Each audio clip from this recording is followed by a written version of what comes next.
over the past, I don't know how many years at this point, GTA 6 has been leaked numerous times. While almost all of these leaks are as reliable as the North Korean state TV, something interesting happened a while back. Some of Rockstar employees were fired because allegedly they were leaking stuff. Now, people went through all the leaks and they found the ones that would match the timeline of the Rockstar layoffs, and these are the leaks.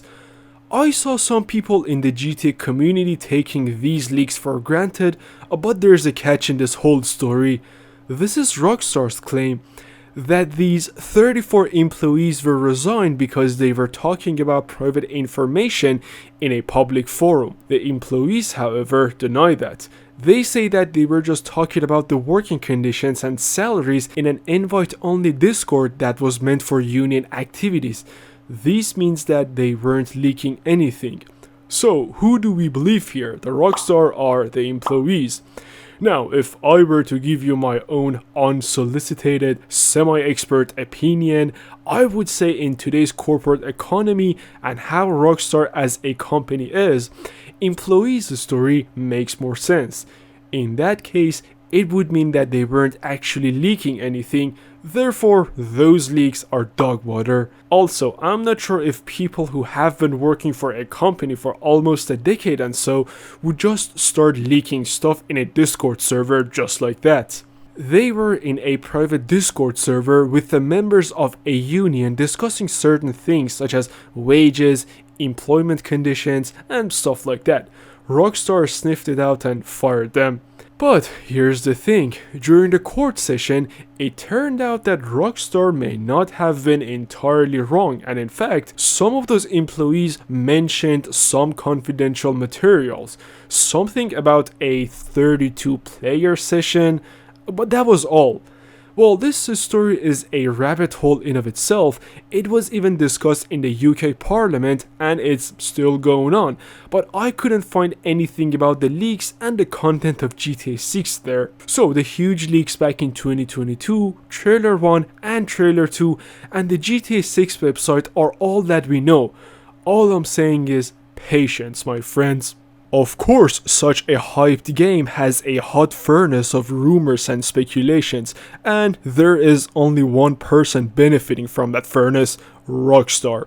They're getting all the attention they can around their game. Here's something interesting. So when a company is working on such an anticipated product, of course they have safeguards to avoid having it leaked. Now Rockstar locked in after the huge leaks of 2022. There are news articles and sources claiming that Rockstar utilized a canary trap to catch leakers. Well, let me explain what that means here. So basically the top management in Rockstar gives unique false information to the developers and production teams within the company, and if they happen to leak any of those information, Rockstar will track it down and fire those individuals. These caused paranoia within developers. They feared that leaking anything could cost their jobs. This is why from a certain point onward we didn't get a whole lot of more such leaks. Crazy stuff if it's true. Rockstar has also apparently gone into a full lockdown, Area 51 style. And also the employees are now supposed to work 5 days a week at the office so their activities can be monitored. Interesting. All of that should give us a better idea about all the leaks that we have come across. Let's talk about something a bit more interesting. Some people ask this question, is GTA 6 going to suck? Well, that's like asking, is our first contact with aliens going to suck? We'll never know if we're gonna meet the Palladians or the Zergs first. We have no idea, the game is not even out yet. But seriously, here's the thing. Probably in the gaming industry at least, GTA 6 is the hype of the decade. It's a huge opportunity for Rockstar, and knowing how much of a Mr. Krabs Rockstar is, I think the chances of them letting GTA 6 flop are very unlikely. Now, the elephant in the room. I see some people complaining about GTA 6 being woke. Oh, come on. Look, I'm also not a fan of things that are considered to be woke, but remember, Rockstar is a corporation. They don't really care if something is woke or based or whatever, but that which the majority of the market demands. No offense, but some people who peddle this kind of narrative just look at everything and check to see if it's woke or not, and if it slightly differs from their ideal subjective standpoint, guess what? It's woke. But to each their own. This is why we're having political commentators who know almost nothing about the game talking about whether GTA 6 is going to be woke or not.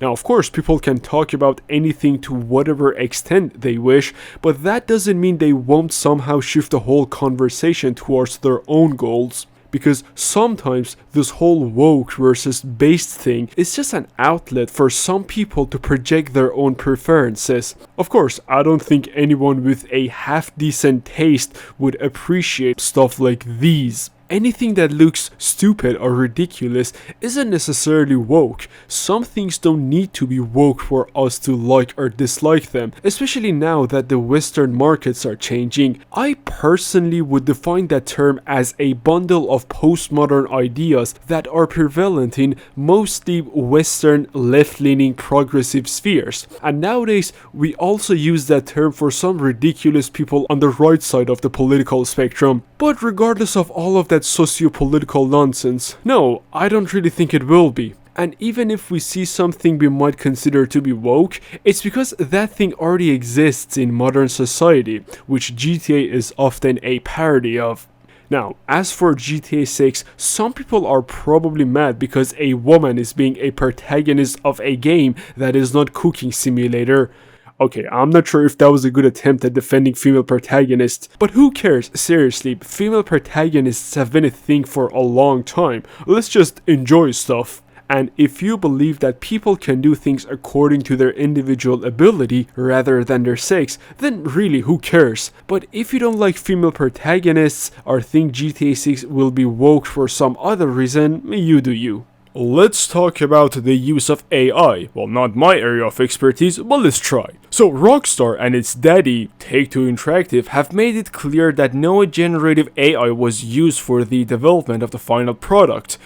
Well, they did leverage AI and traditional machine learning in order to enhance the environment of the game, while not in a different way to how it has always been used in the gaming industry. Rockstar has been going around and acquiring patents for that purpose. Well, let me explain with examples. This is one of them. So basically what this one says is that NPCs will be a bit more autonomous in making decisions on where they would want to physically move to in a three-dimensional space, and how and who they are affects this pattern of motion or something like that. There are of course many more. Another example, apparently NPCs will have memories of the times you interacted with them and the things you did around them. Also, there will be procedural interior generation. Basically, this means the creation of unique indoor spaces, so it seems that you will be able to enter many more buildings. And it seems there will be much better euphoria physics. Well, that's basically how NPCs react to physical impact. Think of how an NPC trips and falls when you hit them or shoot them, something like that. Well, these are just speculations according to the patents Rockstar has acquired, and once we cross-examine them with the 2020 leaks, it's clear that Rockstar is making use of a lot of such mechanisms in GTA 6. It seems that because of these, GTA 6 will have a much more vivid and digitally intelligent environment. The game will be much more alive. With all those stuff, I wonder, what's it gonna be for GTA 7 once it comes out? NPCs developing consciousness? Oh, speaking of GTA 7, there is a subreddit for it. Oh, of course, it's all sarcastic and it's pretty funny. Rockstar and Take-Two Interactive claim that AI has aided the creation process without replacing the human factor. If true, that is a very healthy and great relationship with AI. One little thing before we wrap up. Will they delay GTA 6 again? Most probably not, but I wouldn't give it a chance of 0. So 19th of November is the release date, and it will probably make a lot of people mad if they delay it again. If they do that, it would be a marketing trade-off for Rockstar. Well, what if they need to work on it further? What if the final product comes with flaws? So basically, either delaying GTA 6 in order to remove any potential flaws and bugs, or just releasing the game and then working it from there. This is just my assumption, but considering how long they have been working on GTA 6, even if there are minor flaws, they will probably be overshadowed by the hype and excitement of the game once it releases. Just think of the apocalypse that will happen the day GTA 6 releases. A lot of people would want to play it. Many people would want to skip work or school or anything just so they can play GTA 6. We will have to see. With all that, it would be fair to make a point. Except for the 2022 leaks and what Rockstar gave us, and a few other things, like the patents, we know almost nothing about GTA 6. All the stuff that we went through, especially that whole Canary Trap thing and the Union lawsuit, should give us a better idea of the leaks, even the ones we consider to be legit. Of course, the target for such leaks and hypes are usually the younger audiences. Well, you're not really doing anything harmful when you're spreading false information about an unreleased video game, you're just being wrong. So, at the end of the day, it's not really a big deal, but maybe it's a good litmus test for our critical thinking. Of course, there's nothing wrong with speculations and assumptions based on what we have, but let's not jump to conclusions. All we can do for now is just wait and see. Thanks for watching. Let me know what you think. Comment down your thoughts and tell me whether you agree or disagree with the points I made. GTA is one of my favorite games, and I've been talking about this whole situation with GTA 6 since 2022 when they confirmed it. I wish to explore other stuff, so until something interesting pops up, this will be probably my final GTA video for now. This video was recorded before the whole internet blackout where I live, in Iran, so like 4 months ago. I thought someone might still find it useful. And even today as I'm recording this, some crazy things are going down, so there's a good chance that internet will shut down again. If that's the case, take care of yourselves until we see each other again. Goodbye.